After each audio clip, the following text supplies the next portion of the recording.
We on fire tonight. So, y'all, is the NBA soft like niggas keep saying? But let's find out.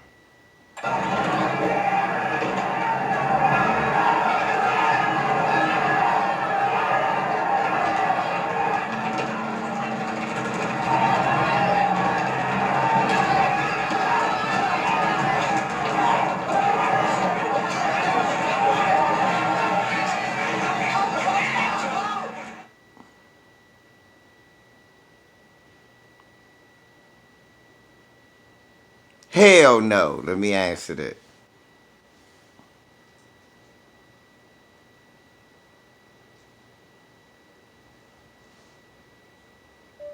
The Philadelphia fast break in tow. Adrian Dantley. He was fouled in the drive. He'll go to the line. AD has led the Pistons in scoring in the 2 games against the Bulls and the Hornets, shooting 67% to the floor. Watching.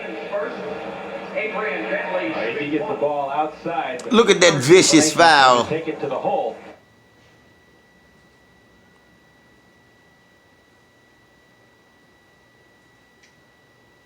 Yes, basically. Peru got the bucket. Joe Dumars is a brand new career high for the regular season, 26 points. He's had 35 on 2 occasions in the playoffs. A foul on the horn as he was leaning all over Barkley. But excessive contact has always been a foul in the 80s and 90s, same as today. Y'all saw that weak foul? Look at that.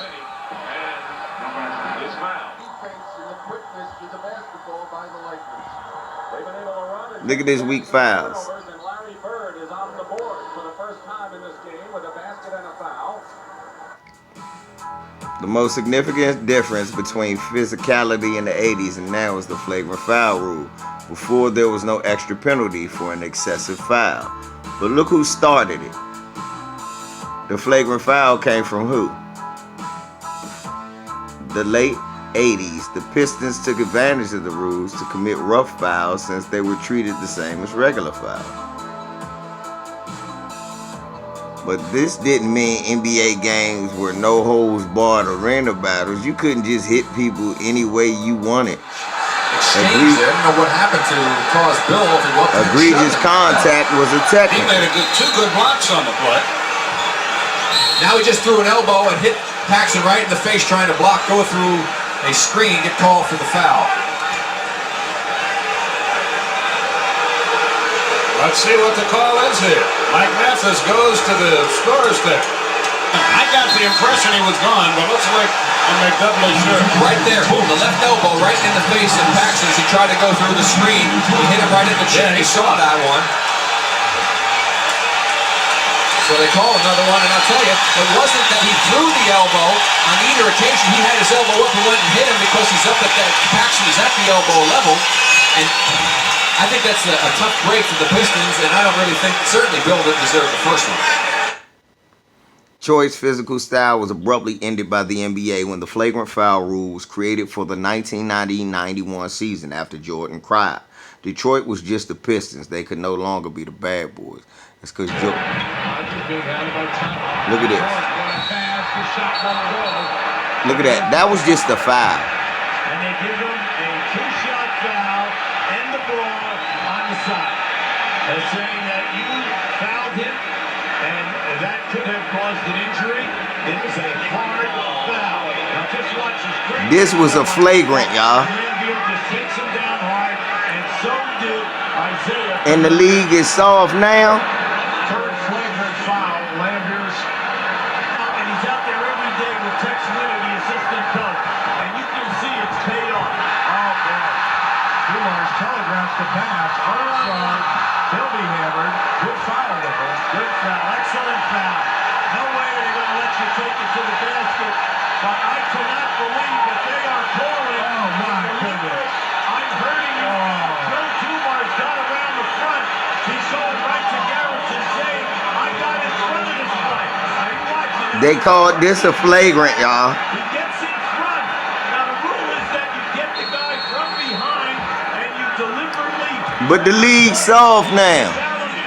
I guess this was the tough shit you was talking about. You can see that They did a terrific job, and not only that, but they came in with double-figure rebounding. It ain't just me that was saying the league was not tougher. 95% of the time, physicality is a reference to the Pistons. The other 5% is the 90s Knicks. But while the Knicks were bruisers, the rules didn't let them foul any harder than any other team.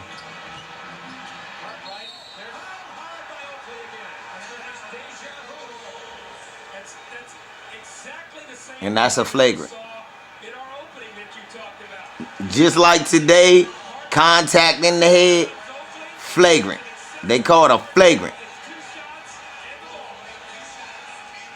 That's Cartwright, so that's at least 93 Bulls.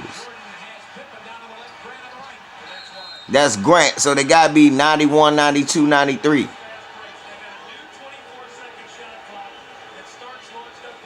That was a flagrant on young Mark Jackson.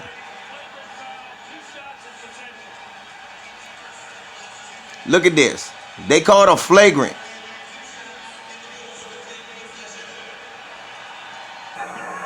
Brian Evans, the rookie from Indiana. Walk, couple of fakes, and Oakley hammers him, and that's going to be a flagrant foul. Now that was a flagrant because of the way he swung. But they ejected him. Soft. Awkward Larry Johnson afterwards. And Oakley's been ejected. That's a flagrant foul. And when you're up by this many points, at this point in the game, Do you mean soft because less players do that dumb shit right there? If you mean the league is soft because players don't do that stupid shit. A strange focus is also placed on hand checking to argue Jordan's era specifically was the toughest, which is ironic since hand checking was actually illegal when Jordan played. Hand checking was banned in the '79 season. Hand checking called in '88. That's a hand check. You can't stop the guy from going. You can touch him, but you can't impede his progress. Hand check.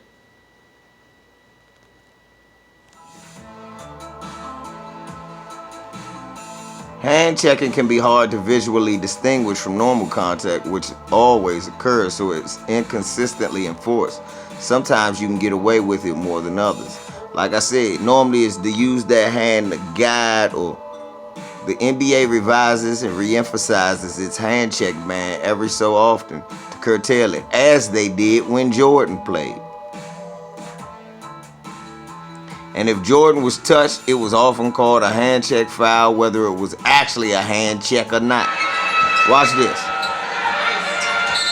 What the fuck? Hand check foul, Willie Anderson. And you can see Watch this one. This definitely wasn't a hand check. The dude ain't even get a chance to get his hand out. This one was worse than that. And another hand check foul. This would call. But between hand checking and hard fouls, the NBA was supposedly too physical for modern athletes, usually LeBron, to survive. In the last season that hand checking was allowed, the NBA's top scorer was George Gervin. I've seen a lot of films since George happens to be my favorite old school player. He's also built like a stick figure. But hand checking would have stopped LeBron. Depth-wide control. The baseball pass to Gervin for Banks. Driving. Basket.